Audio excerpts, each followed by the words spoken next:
पूरे का जो सेंटर ऑफ मास आएगा वो कहां होगा, ये है सवाल। तो भैया हम कैसे करें, सोचने वाली बात है, सोचने वाली बात है। तो अब जरा देखो, देखो इससे क्या होगा बताता हूं। ये है 0,0 और ये 0 से 1 तक जा रही है, तो एक्स डायरेक्शन में 0 से 2 तक जाने वाली थी, ठीक है। अब यहां पर आपको इतने वाले सेगमेंट का मास पता होना, yes.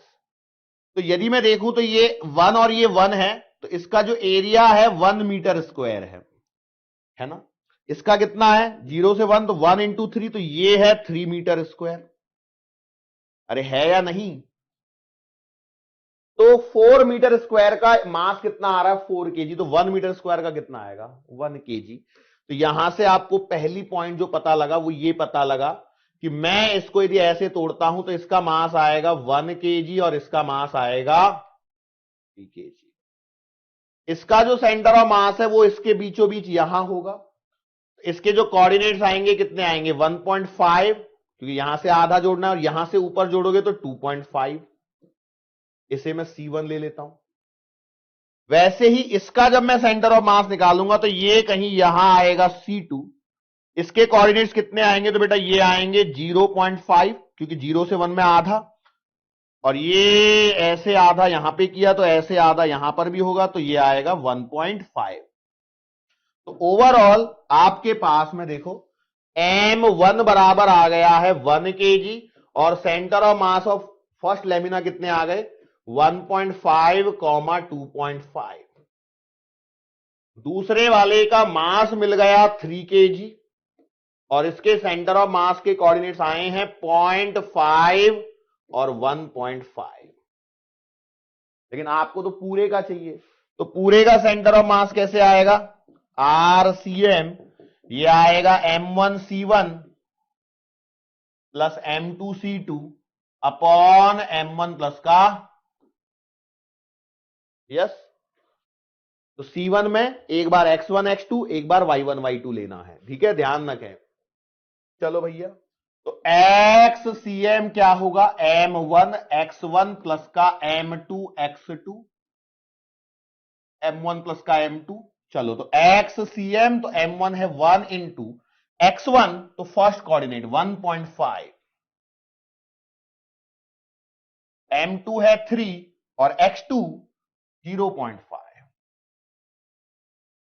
Upon M1 plus M2, तो 4 ही रहने वाला है। तो XCM कितना हो गया 1.5 प्लस 1.5 डिवाइडेड बाई 4, तो भैया XCM आएगा 3/4, दैट इज 0.75। पहले देख लो इससे ही काम हो रहा है क्या, इससे काम नहीं हो रहा है, क्योंकि दो जगह 0.75 है, तो मतलब आपको YCM भी निकालना पड़ेगा। निकालो YCM, तो आप बोलोगे M1 Y1 प्लस का M2 Y2 upon M1 plus का M2, तो बोलो YCM, तो ये 1, Y1 कितना 2.5, Y1 कितना 2.5, तो आप लिखिए प्लस 3, और Y2 कितना ये 1.5। चलो तो YCM कितना आ रहा है 2.5 प्लस 4.5 डिवाइडेड बाई 4, 4 2 6 और 1 7, 7/4, तो YCM आ रहा है 1.75, तो 1.75 यहां मिल गया। सो योर करेक्ट आंसर जो आपको मिल रहा है ऑप्शन नंबर बी में मिल रहा है 0.75 M और 1.75। एडिशन ऑफ टू सेगमेंट्स का आपने सेंटर ऑफ मास निकाला। इस तरह की कुछ भी शेप देकर के वो आपको यहां पर पूछ सकते हैं। करना क्या रहता है, अलग अलग टुकड़े का पहले मास निकालो, मास को एरिया से रिलेट करके निकाल सकते हैं, एंड देन क्योंकि यहां पर कोऑर्डिनेट्स पर बेस्ड आपको कैलकुलेशन करनी है, इसलिए आपको उस प्रकार से करना होगा। इसका एरिया 1 क्यों आया पता लगाना, 1 से 2 तक जा रहा था ये वाला सेगमेंट, तो ये 1, और देखो हाइट कितनी जा रही है देखो वाई कोऑर्डिनेट्स पे देखो तो 1 की ये हाइट जा रही है तो ये 1 मीटर स्क्वायर। ऐसे यहां देखो 0 से 3 में और 0 से 1, ठीक है।